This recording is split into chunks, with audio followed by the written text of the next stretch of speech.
Hello friends, आज हम लोग देखेंगे नागपुरी कहानी जख्म, जिसके लेखक है श्रीकांत। इसको हम लोग हिंदी में देखेंगे, एक संक्षिप्त रूप में देखेंगे। ये श्रीकांत जी के जीवन की घटित कहानी है। कहानी एक दृष्टांत बोल सकते हैं आप लोग, जब वे अपने गांव से रांची की ओर आ रहे थे। चलिए शुरू करते हैं। भाभी से मेरी मुलाकात स्टेशन में हुई। गांव में स्टेशन होने के कारण लोग दौड़ा दौड़ी ट्रेन में चढ़ते थे। कारण क्या था? कारण यह था कि हमारे गांव में ट्रेन बस थोड़ी देर के लिए रुकती थी। यहाँ ट्रेन रुकी और वहाँ गार्ड ने उसे चलने का आदेश के रूप में सीटी बजा दी। मैं दौड़ के ट्रेन में चढ़ गया। भीड़ होने के कारण जो लेखक हैं वो क्या करते हैं, भीड़ होने के कारण लेखक दरवाजे के पास ही खड़े हो जाते हैं। तभी भाभी आती है। भाभी के सिर में क्या है? भाभी के सिर में पतलों का बोझ है और पीठ में बीड़ी की मोटरी है।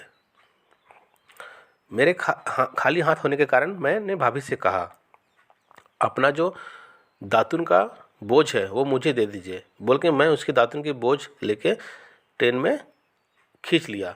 फिर भाभी को भी चढ़ गए। भीड़ होने के कारण हम दोनों, भाभी और लेखक, क्या करते हैं, भाभी और लेखक दरवाजे के पास खड़े होकर बात करते हैं। तो भाभी ने मुझसे कहा, कहाँ जा रहे हो? मैंने मुस्कुराते हुए उत्तर दिया, भाभी मेरे पैर में बालतोड़ हो गया है और वो एक विकराल घाव के रूप में बढ़ गया है, तो मैं उसको डॉक्टर को दिखाने के लिए लेके जा रहा हूँ। तब इतना सुनते हुए भाभी ने क्या किया, जो अपने दातुन का जो मोटर था उसको ज़मीन में गिरा दिया और मुझे बैठने का आदेश दिया और बोलते हुए कहा, बैठ जाओ, तुमको थोड़ा आराम मिलेगा। जैसे ही लेखक दातुन का मोटरी में बैठते हैं तो देखते हैं भाभी का जो कपड़ा रहता है वो फटा पुराना कपड़ा रहता है। फटा कपड़ा रखते हुए तो अचानक से लेखक को अपने पुराने दिन याद आ जाते हैं, जब भाभी अपने पति सोनू और 2 बच्चों के साथ नई गांव में आई थी। गांव के सभी लोगों से हंसती मुस्कुराती थी, बात करती थी और उसकी काया को देख के गांव में हर कोई भा जाते थे। एक सुंदर काया, साथ में गोल चेहरा और मुस्कुराता हुआ चेहरा देख के सारे गांव के लोग उससे बात करना चाहते थे। हर कोई उसका वेट करते थे, उसका प्रतीक्षा करते थे। पर अचानक से क्या होता है, सोनू की मृत्यु हो जाती है। अब जो लोग उसकी प्रतीक्षा करते हैं उन्होंने उसे डायन का संज्ञा दे दिया। जो लोग उनसे खाते पीते घूमते थे उन्होंने उसे डायन का संज्ञा दे दिया। जो लोग उसके पति सोनू के साथ नशा पान करते थे या उनसे घूमते फिरते थे, उन्हीं लोगों ने अब भाभी को डायन के रूप में संज्ञा दे दिया। धीरे धीरे क्या होता है, वो टाइम बीतने के साथ साथ उनके बेटे जो रहते हैं वो भी अपनी माँ को प्यार नहीं करते हैं। वो भी क्या करते हैं, अपनी माँ के जो भी छोटे मोटे काम होते हैं उसमें उसको यूज़ करके खाते पीते हैं, मौज की ज़िंदगी जीते हैं। अपनी माँ का आदर सत्कार कुछ नहीं करते हैं। ज़मीन जायदाद सब कुछ बेच के वे लोग जुर्माना भरते हैं। गांव के लोग उसी जुर्माने से खाते पीते हैं। समय के साथ ये सब बीतते भाभी के पास अब कुछ भी नहीं रहा। ना उनका ज़मीन रहा, ना उनका पशु रहा, कुछ नहीं रहा। सब कुछ बेच के वे पंचायत को जुर्माना देते थे और जुर्माने को लेके पंचायत के लोग खाते पीते थे। अब उनके बेटे भी उनका आदर सत्कार नहीं करते थे। वो भी दिन भर बिना कुछ काम के घूमते फिरते थे गांव में, यहाँ से वहाँ। तो एक बार क्या होता है, उनको घूमते फिरते जब सब साधन ख़त्म हो जाता है उनके बेटे के लिए, उनका जायदाद सब कुछ ख़त्म हो जाता है, तो वे क्या करते हैं, जो गांव के लोग रहते हैं, पंचायत रहते हैं, उनके साथ काम करने गुजरात चले जाते हैं। जब वे गुजरात जाते हैं तो वे अपनी माँ का कुछ भी खबर नहीं रखते हैं, अपनी माँ के लिए कुछ भी नहीं करते हैं। वे लोग उसको छोड़ छाड़ के गुजरात में ही चले जाते हैं, अपनी माँ को अकेला छोड़ कर। तो भाभी अपने जीवन व्यापन करने के लिए वहीं अपने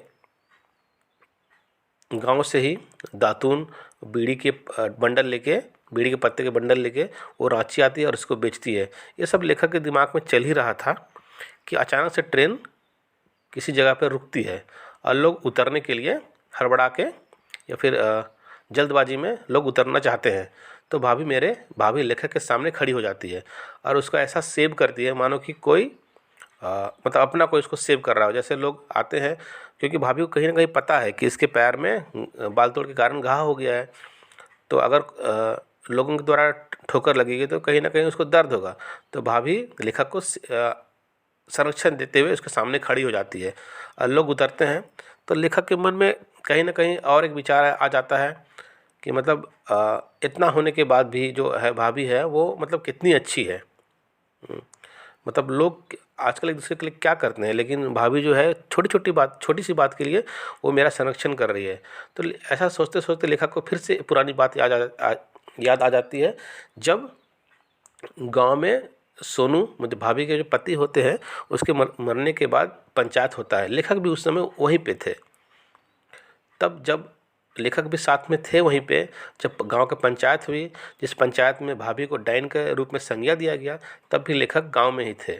तो लेखक को कहीं ना कहीं अपनी बातों पे और अपने कामों पे अपने उस समय के कुछ ना बोल पाने के कारण कहीं ना कहीं गिल्टी फील होता है कि हाँ, अगर मैं उस समय कुछ कर पाता तो मतलब आज शायद इस भाभी की ये दुर्दशा नहीं होती। तो ये सोचते सोचते वो आ ही रहा था कि अचानक से वो खड़ा होता है और भाभी को बोलता है कि भाभी आप ये सब काम छोड़ दीजिए। तो भाभी बोलती है क्या क्या क्या कहा आपने?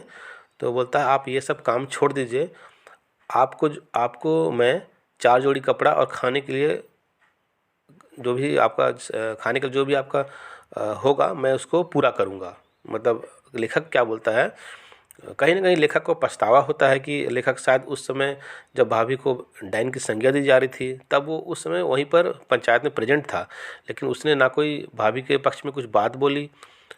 वो सब बात सोच सोच के लेखक अचानक से बोलता है कि भाभी आप ये सब करने का ज़रूरत नहीं है, आपके लिए मैं 4 जोड़ी कपड़ा साल में और खाने के लिए मैं आपको दूंगा। तब भाभी चकित होकर पूछती है कि कैसे मतलब?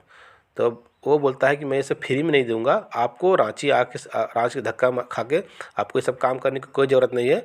आप मेरे जो खेत होता है उसी में रहिए, आप मेरे खेतों में ही रहिए और वहाँ पर जो भी जानवर आते हैं उनसे मेरी खेती की रक्षा कीजिए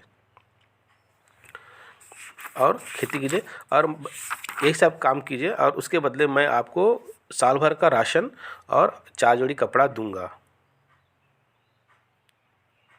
तब भाभी मुस्कुराते हुए मान जाती है। तभी लेखक के मन में कहीं ना कहीं लगता है कि जो जख्म लेखक के पैर में थे, जो लेखक के बाल तोड़ के कारण हो गए थे, वो कहीं ना कहीं शायद भर जाएगा, लेकिन जो भाभी का जो घाव है, जो समाज ने जो उसके बेटे ने उनको दिया है, वो शायद कभी नहीं भरेगा। Thank you. कहानी यहीं तक था। कहानी एक समाज और उसके जो कुरीतियों है उसके प्रति लेखक का एक दृष्टिकोण के रूप में कहानी था। आशा करता हूँ आप लोगों को कहानी समझ में आया होगा। Thank you.